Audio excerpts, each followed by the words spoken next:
Hey y'all, my name is Priscilla and welcome back to my channel, Bookie Charm. For today's video, I'm going to be doing the postscript book tag. So the postscript book tag is a tag with questions that help you reflect on your past year of reading. And I know people have already moved on to 2022, talking about books that they've already read in January, but the way that I read and the way that I reflect on things, I don't even start thinking about my past year in reading until January hits. So that's why we're here. And I saw this tag recently on Sunny's channel over at a Sunny Book Nook.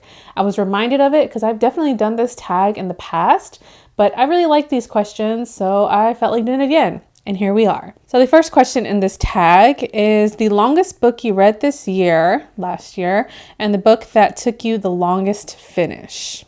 Okay, so the book that was the longest I read last year was definitely the finale in the Poppy War series, A Burning God by R.F. Kuang. This is a high fantasy war, historical fantasy featuring war heavily in the themes.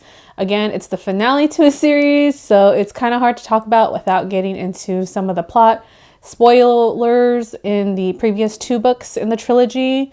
But I really enjoyed the trilogy as a whole. I really enjoyed the finale.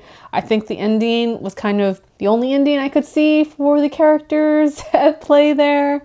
I also buddy read this series completely with Cynthia over at Book Whimsy. Thank you so much for buddy reading reading that book with me and that series with me, because this book is kind of intimidating for me. They're just really long stories featuring heavily like war strategy and historical significance and historical inspiration from the time in history in China that it focuses on. And there's a lot of shamanism in this, which I found really interesting, how that is portrayed with some of the main characters.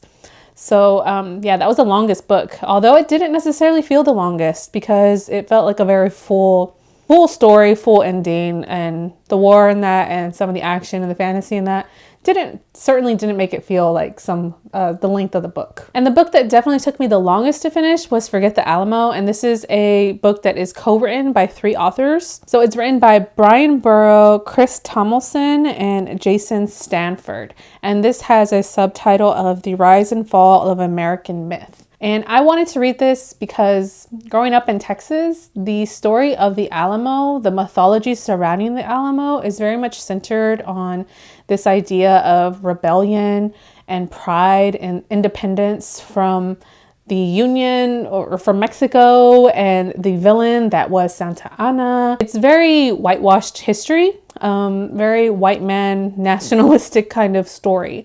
This book was challenged by the Texas GOP last summer and wanting to minimize its impact and its marketing and spread, because there were a couple of book talks that were supposed to happen with the authors that were suddenly canceled on a whim without explanation.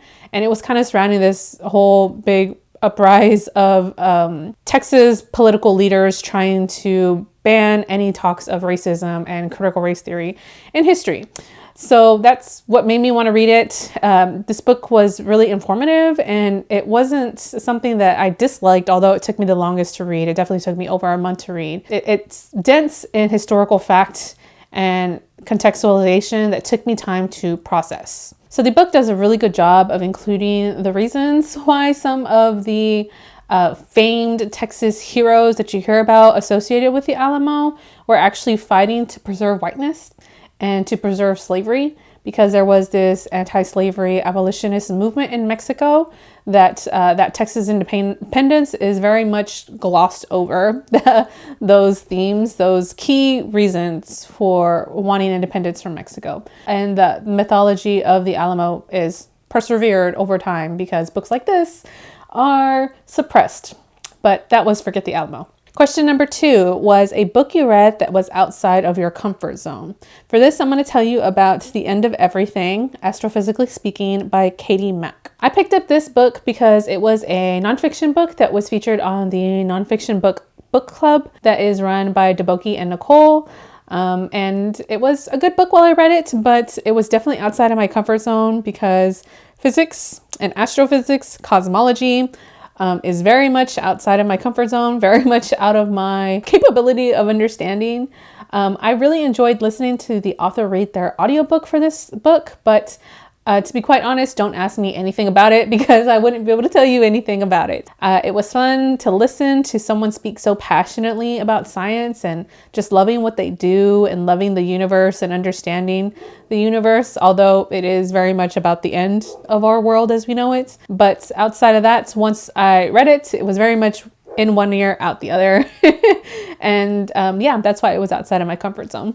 So the next question is, how many books did you reread last year? And I reread a total of 5 books last year, 3 of which were part of my favorite middle grade series called the Love, Sugar, Magic series. I've told you about that a lot. I also reread my favorite poetry book around my birthday as a way to celebrate my birthday called Beast Meridian. I've talked about that a few times on my channel.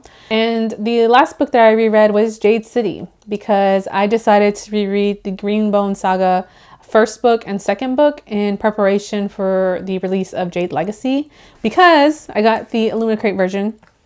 And yeah, this is happening. I'm just kind of scared. I know, and I'm kind of also gonna miss being in the Greenbone Saga world. So yeah. The next question is, which was your favorite reread? And it's definitely Jade City by Fonda Lee. I know this one is getting a lot of hype, rightfully so. The Greenbone Saga is just that series for me. I am going to be that person that is going to forever think of it very fondly.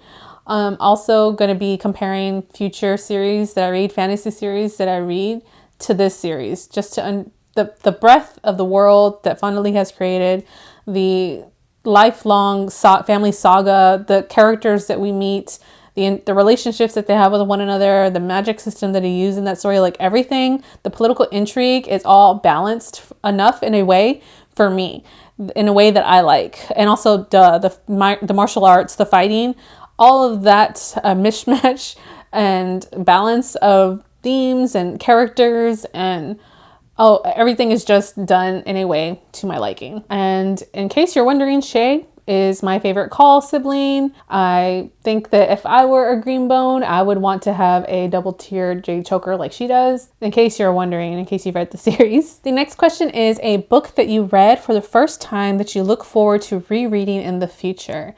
And I mentioned this in my favorites video, but definitely I look forward to rereading The Disordered Cosmos, A Journey into Dark Matter, Space-Time, and Dreams Deferred by Chanda Prescott Weinstein. That book is just such a great memoir, science memoir from a physicist, which I know I told you already, physics wasn't my thing, but I love the way that this author incorporated science, a love for science, and a critique of science and analysis of the humanities within science in this book. And I'm just really looking forward to rereading this book because there's just so much information to absorb and so many ideas to think about more deeply that I just know I will get a lot more on a reread.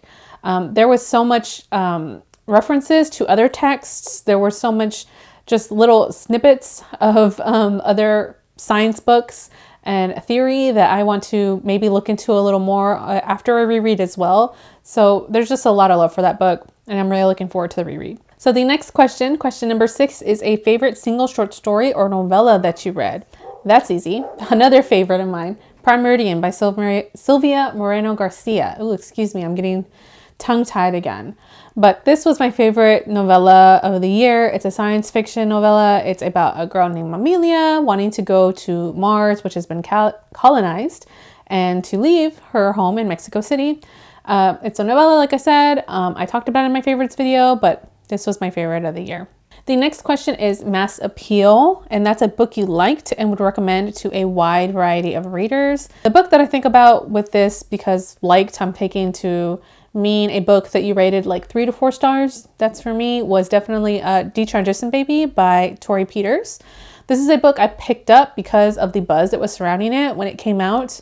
And I feel like I saw this, especially on Instagram, a lot. I saw a lot of people wanting to read it or picking it up when it came out. And I was just really curious because I knew it was a book about 3 women, including trans women. And it's a book from a trans woman. So I was very curious. And the story is about the chaotic, messy lives of these women as their lives come together because of an unexpected pregnancy. I think that this book is very evocative in a way that definitely tells this story through a trans lens, and was a bit unsettling and difficult for me to read because of some of the themes. It's dark at times with some of the themes of transphobia and suicide ideation, and there is a suicide attempt, so you should know that before going into it.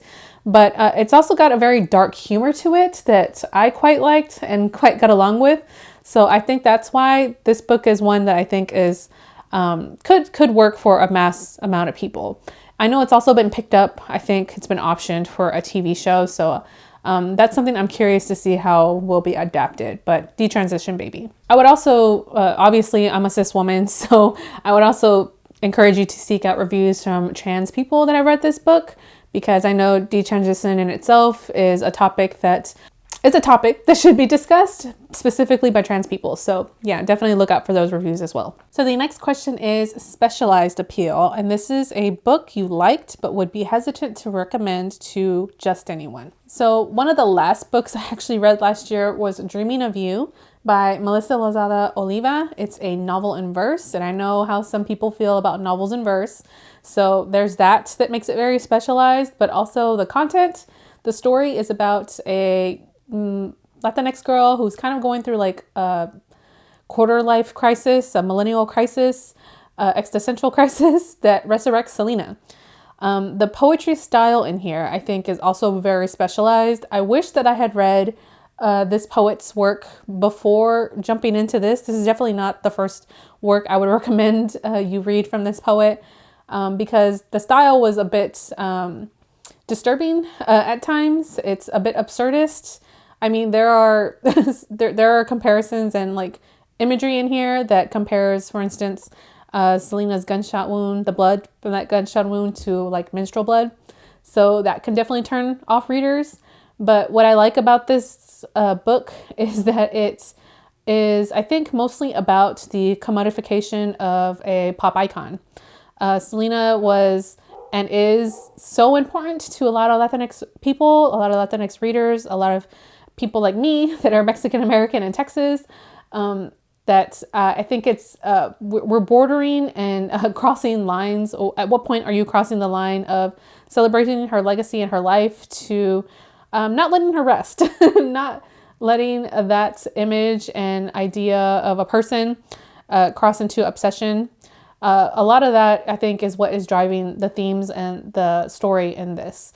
I don't know how this book made it, to be quite honest, out without the Quintanillas completely issuing a cease and desist, because I know they've done that for a lot less. So I felt very privileged to have read this, because I feel like this is one of those works that is pushing definitely what kind of art and stories we're going to be telling in the future about Selena. So yeah, that's Dreaming of You. Okay, and the last question is, reflect on your year as a bookish content creator, goals that you met, good, bad memories, favorite videos you made, etc. Reflecting, I've already done that. I think you can look to my overwhelmed book tag to best summarize my year on BookTube last year. And in terms of the best video I made last year, I think my mid-year book freakout tag is a good summary, at least of the first half of the year. So I think that one I'm proud of. I'm also proud of my Latinx book recommendations, as always, for Latinx-a-thon. So you can definitely check that out if you're interested. Those, I think, were the best things that I put out last year. So that is the postscript book tag. Those are the questions. If you are still reflecting on your 2021 reading like I am, you can definitely consider yourself tagged by me, but I'm not going to necessarily be tagging anyone to do this tag today. If you'd like to leave a comment down below and say hello, please do so. I would love to hear from you. If you'd like, tell me a book that is very specialized.